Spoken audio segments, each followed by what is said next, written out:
کئی سالوں کی محنت کے بعد آخر کار ایجپٹولوجسٹ کو پورٹ سے چند کلومیٹر دور لائم سٹون کے ایک ٹیلے کے اندر بڑی مہارت سے کھودے گئے کئی ٹنلز ملے، جن کی انٹرنس کو بڑے بڑے پتھروں کی مدد سے بلاک کیا گیا تھا۔ اس بات کے کافی چانسز تھے کہ یہی وہ جگہ تھی جہاں اینشینٹ ایجپشنز اپنی کشتیاں لٹیروں سے چھپایا کرتے تھے، لیکن آرکیولوجیکل ٹیم کو اس بات کا بالکل بھی علم نہیں تھا کہ یہاں سے ان کو کشتیوں سے بڑھ کر بھی کچھ خاص ایویڈنس ملنے والا ہے۔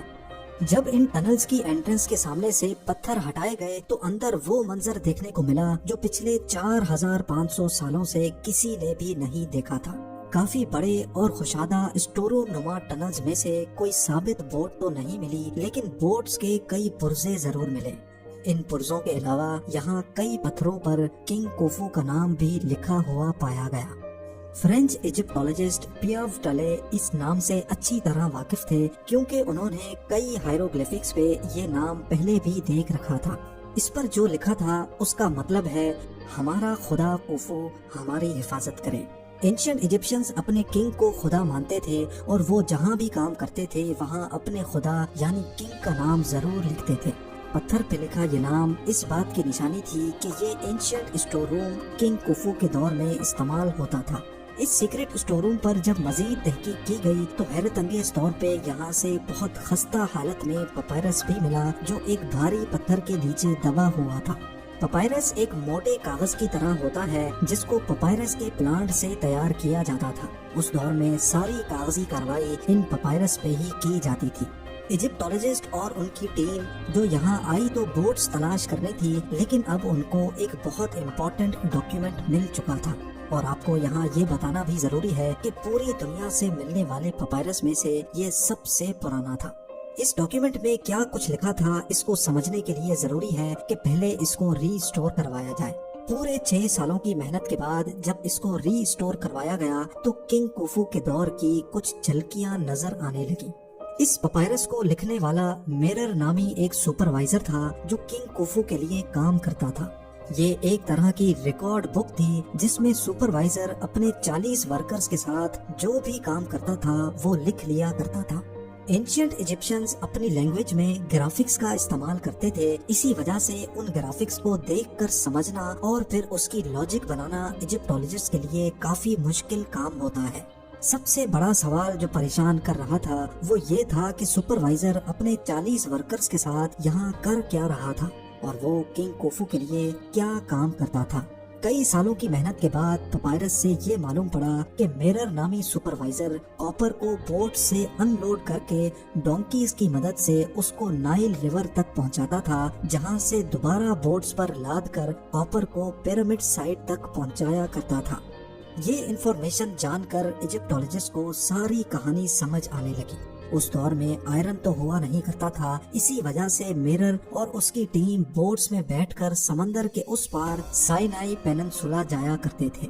سائنائی میں آج بھی خاصا کاپر پایا جاتا ہے اور وہاں سے کاپر کو لوڈ کر کے وہ واپس پورٹ پہ آتے تھے۔ کاپر کو وہ ڈونکیز پر لاد کر نائل ریور تک لے کر جاتے تھے، جہاں سے دوبارہ ان کو کشتیوں میں لاد کر پیرامڈ سائٹ تک ڈیلیور کر دیا کرتے تھے۔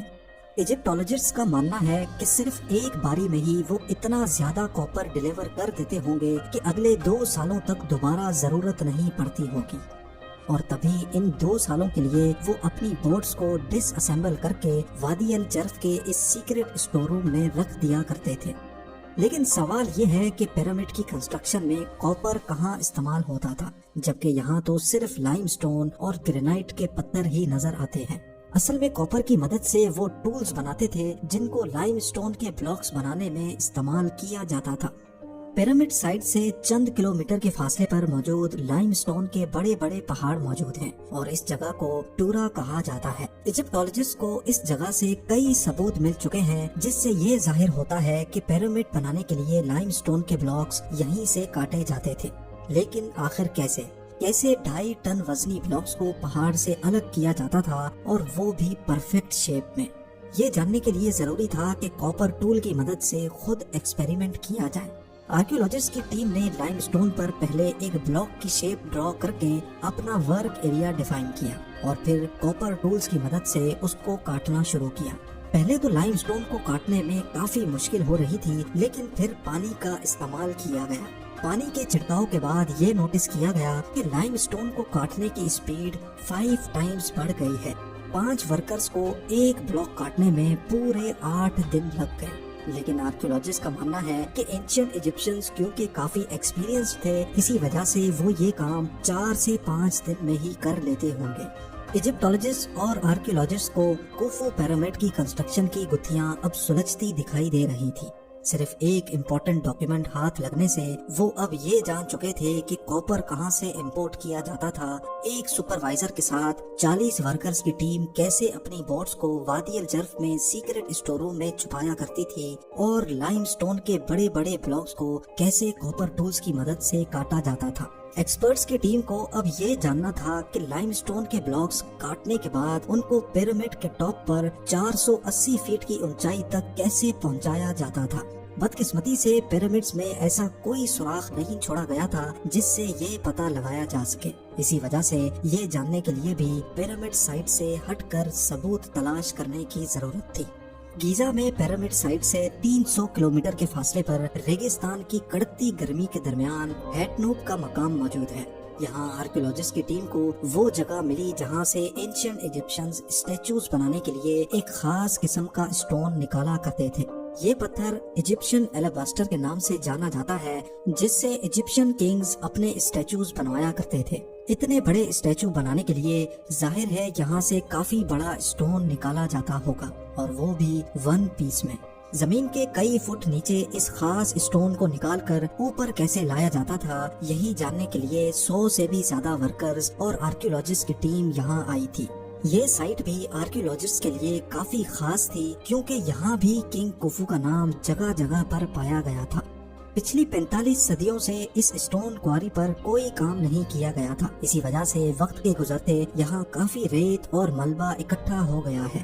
لیکن ایکسپرٹس کافی پر امید ہیں کہ ان کو یہاں سے کچھ خاص انفارمیشن ضرور ملے گی۔ کئی مہینوں تک یہاں کھدائی کا کام چلتا رہا، لیکن ملبے کے سوا یہاں سے کچھ نہ مل سکا۔ پر آخر کار وہ دن آ ہی گیا جب یہاں سے پہلا سوراخ ملا۔ زمین سے کئی فٹ نیچے ملبے کے نیچے دبی ہوئی اسٹیئرز اور ایک ریمپ نما چیز ظاہر ہوئی۔ مزید کھدائی کے بعد اسٹیئرز پر کچھ انوکھے گڈھے بھی ابھر کر سامنے آ گئے۔ دونوں سائڈوں پر اسٹیئرز، بیچ میں ریمپ جس کی سلوپ 25% کے آس پاس تھی، اور اسٹیئرز پر بنے انوکھے گڈھے آخر کیوں بنائے گئے تھے؟ ایکسپرٹس کا ماننا تھا کہ یہ سب کچھ کواری سے نکلنے والے اسٹون کو اوپر لے کر جانے کے لیے ہی بنایا گیا تھا۔ کافی سوچ وچار کے بعد یہ نتیجہ نکالا گیا کہ ان گڈھوں میں لکڑی کے تنے ڈالے جاتے تھے۔ اسٹون کا بڑا بلاک جن کو رسیوں سے باندھا جاتا تھا، اور وہ رسیاں ان لکڑی کے تنوں سے ٹوسٹ ہو کر جاتی تھی، جس سے ورکرز کو اسٹون کھینچنے میں آسانی ہوتی تھی۔ یہ مانا جا سکتا ہے کہ یہ لکڑی کا تنا اس دور میں پلی کا کام کرتا تھا۔ ماڈرن کرینز اور لفٹرز میں بھی آپ نے پلی سسٹم دیکھا ہوگا۔ پلی کے استعمال کرنے سے کرین کی موٹر پر لوڈ 50% تک کم ہو جاتا ہے۔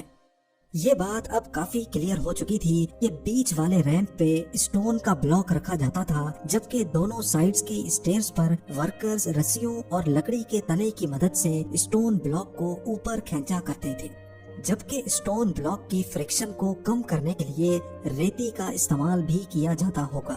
آرکیولوجسٹ اور ایکسپرٹس نے ہزاروں کیجی وزنی اسٹون بلاک کو اوپر لے کر جانے والی مسٹری کو اب کافی حد تک سالو کر دیا تھا۔ اگر ہیٹنوپ کے مقام پر اس اسٹون کواری سے اسی میتھڈ کے تھرو اسٹون بلاک کو اوپر لفٹ کیا جاتا تھا، تو اس بات کے کافی زیادہ چانسز ہیں کہ پیرامڈ کی کنسٹرکشن کے دوران بھی اسی قسم کے ریمپس بنائے جاتے ہوں گے، اور وہاں بھی لائم اسٹون کے بلاکس کو ایسے ہی اوپر کھینچا جاتا ہوگا۔ ناظرین، دی گریٹ پیرامڈس کو بنے 4500 سال گزر چکے ہیں، اور پچھلے 300 سالوں سے انہوں نے پوری دنیا کو الگ الگ مسٹریز میں الجھا کر رکھا ہے۔ بے شک آرکیولوجسٹ اور ایکسپرٹس ان پیرامڈس کے بارے میں کافی کچھ جان چکے ہیں، لیکن آج بھی پیرامڈس کی کنسٹرکشن کو دنیا کی سب سے بڑی مسٹری مانا جاتا ہے، جس کو سالو کرنے کے لیے ریسرچ ابھی تک چل رہی ہے۔ امید ہے زیم ٹی وی کی یہ ویڈیو بھی آپ لوگ بھرپور لائک اور شیئر کریں گے۔